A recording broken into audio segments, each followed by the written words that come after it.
কাছে অভিশাপ দিয়ে গেলাম আল্লাহ। আর একটা বিমান ফালাও, টিচার্স রুমের ফালাও আল্লাহ। রোড অ্যাক্সিডেন্টে আপনার বাচ্চা মারা যেতে পারতো। উনি কিভাবে বলে আমি ফুল একদম না নূর নবী আসুক, আসুক, আমার বুকে পাটা আছে, আমার বাচ্চা মারা গেছে, আসুক। স্যারকে আমরা পাই নাই, স্যারকে খুঁজে পাই নাই, সে ভয়ে চলে গেছে। আপনারা এখানে আজকে মূলত কি জন্য এসেছিলেন? আমরা স্মারকলিপি জমা দেওয়ার জন্য এসেছিলাম, আর কিছু তারা মিথ্যা অপপ্রচার করেছে, ওই অপপ্রচারটার জবাব চাওয়ার জন্য এসেছি। আসুক, আমি একটা মেয়ে মানুষ, আমার সামনে আসুক, কথাগুলো বলো। আমি আল্লাহ ছাড়া কাউরে ভয় পাই না। মানুষ বলে যে বাচ্চা হারা মা হিংস্র হয়ে যায়, হিংস্র হয়ে গেছে, হিংস্র ভাগ হয়ে গেছে। ওই আসুক, আয় কোথায় মায়ের কান্না কাটা দেখাই দে, আয় বেরো তোরা ভিতর থেকে বেরো। মিডিয়ার সামনে কেন তারা স্মারকলিপি নিচ্ছে না? সেটাই তো, সেটাই আপনারা জিজ্ঞেস করেন। প্রশ্ন তুলেন। দেশবাসীর কাছে প্রশ্ন যে আমাদের স্মারকলিপি কেন নিল না, এটা আপনারাই বলেন ভাই। ভাইয়া আপনারা তো আপনাদের তো সন্তান আছে, তাই তো? আপনাদের সন্তান যেটা সত্যি কথা এবং আমরা যেটা বলতে চাচ্ছি এটা একটু আপনারা প্রচার করেন। আপনারা কোনো কিছু প্রেশারও থেকে থাকেন, একটা মানবতার খাতির হলে আপনারা এটা প্রচার করেন। ভাই আমরা জানি আপনারা সাংবাদিক, আপনারা অনেক ধরনের কারণ এরা অনেক বড় লেভেলের মানুষ, ঠিক আছে? আপনাদের অনেক প্রেশার ক্রিয়েট করা হয়, ভাই দয়া করে আপনারা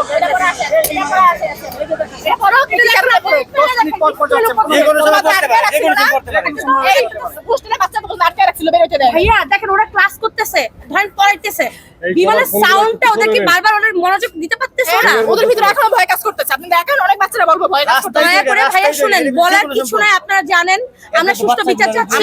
দয়া করে আমরা যেটা বলতে চাচ্ছি আপনারা প্রচার করেন।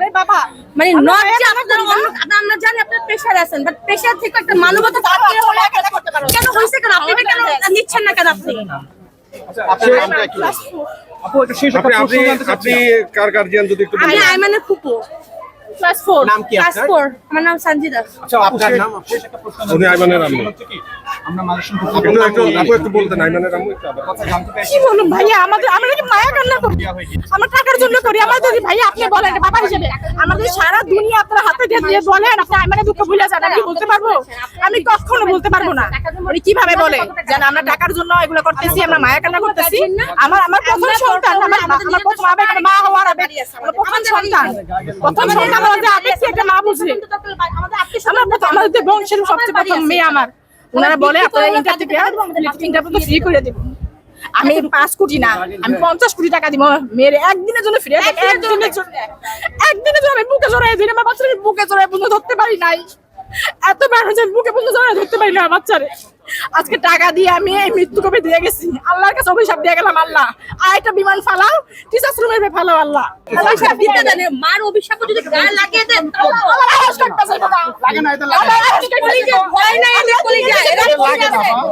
আল্লাহর আওয়াজ করতেছে। মারা গেছে, ঠিক আছে, তাও আমার টাকার জন্য কথা বলবো আর কি ধরনের জানোয়ারেরা বুঝতে পারেন? আচ্ছা এটা কত প্রতি মাসে এই যে এক গার্ডিয়ান আমাকে বলে গেল, আপনারা তো বলেন প্রতি মাসে প্রতি বছর সেশন ফি বাড়ায়, প্রতি বছর সেশন ফি বাড়ায়, প্রতি বছর সেশন ফি বাড়ায়। 10 তারিখ হয়ে থাকতে পারে না তার বেতনের জন্য কমপ্লেইন দেয় যে এক গার্ডিয়ান আমাকে বলে গেল। আপা একটু বলেন কেন এত টাকা করে পরীক্ষা ফি নেয়? আমরা বাইরে যাই, আমরা বাইরে যাই কথা বলবো। আসো। তোরা চোর দেখে তোরা বলতে পারছ না, বুকে দাঁড়া থেকে সামনে বল কথা। এই নিয়ে চলে কেন যাও। পালাইলি তোরা? যাবি? চোর একটা 10-15 মামি। জমির ভিতরে যে এই, নিয়ে চলো। চোরের দলেরা টাকা বাড়াইছিস, কার টাকা দিয়ে বাড়াইছিস? বাচ্চা কোথায় যাচ্ছে? রক্ত শিক্ষা বাড়াইছিস তোরা টাকা। ফিটে বেশি হবে না। আমরা প্লেট থেকে ইন্টার পর্যন্ত ফ্রি করে দিবি? কেউ পালাই না। দারুণ চাপ আছে, আমার তো মনে হয় তোর 500 কোটি টাকা চাস বল। 500 কোটি টাকা দিব এই দেশে স্যার বলছে। তোরা ব্যাকগ্রাউন্ড জানাস, আমার হাজবেন্ড কি করে, আমার ননদ কি করে, আমার ননদ জামাই কি করে? আরে ফকিং নি না, ননদ জামাই লগ্ন ছিনা বসে ভাই বিটি মারা গেছে, 2 দিনের মধ্যে আমেরিকা থেকে চলে আসছে। আমার মেয়ে এই যে কাগজপত্র রেডি করছে, আমার মেয়ে আমেরিকা নিয়ে যাবে। আপনার যে প্রমাণ যারা ফকিং নিয়ে আইছে প্লেট থেকে ইন্টার পর্যন্ত তোরা ফ্রি করে দিবি। একটা বাচ্চা মরছে, আর 2টা বাচ্চাকে মরতে দিবনি তো ওই স্কুলে? আপনার বাচ্চা আমার আইমান কোন ক্লাসে আপনার কাছে কথা 4। আমি আপনাকে প্রশ্ন করি না ভাই, আমি আপনাকে আমরা যাই বলে আমাদের তো মনে করি কিভাবে বলে রোড অ্যাক্সিডেন্টে আপনার বাচ্চা মারা যেতে পারতো? উনি কিভাবে বলে আমি ফুল একদম না নূর নবী আসুক, আসুক, আমার বুকে পাটা আছে, আমার বাচ্চা মারা গেছে, আসুক, আমার বাচ্চা মারা গেছে, আমি কাউরে ভয় পাই না আল্লাহ ছাড়া। আসুক, ওরা আমি আগুন দিয়ে মারুন, আর দেখবো কতটুকু পুরো জঙ্গলে কতটুকু আমার বাচ্চা 60% বাট হয়ে মারছে আমার বাচ্চায়। মু তুমি কাঁদবে না, আমার কিচ্ছু হয় নাই। তোরা আমি আগুন দিয়ে মারুন, তুই বেরো। তুই কালি কালিয়া বলে না, কালি কালিয়া জানোয়ারে না। কই টিচার কই পালাই গেছে।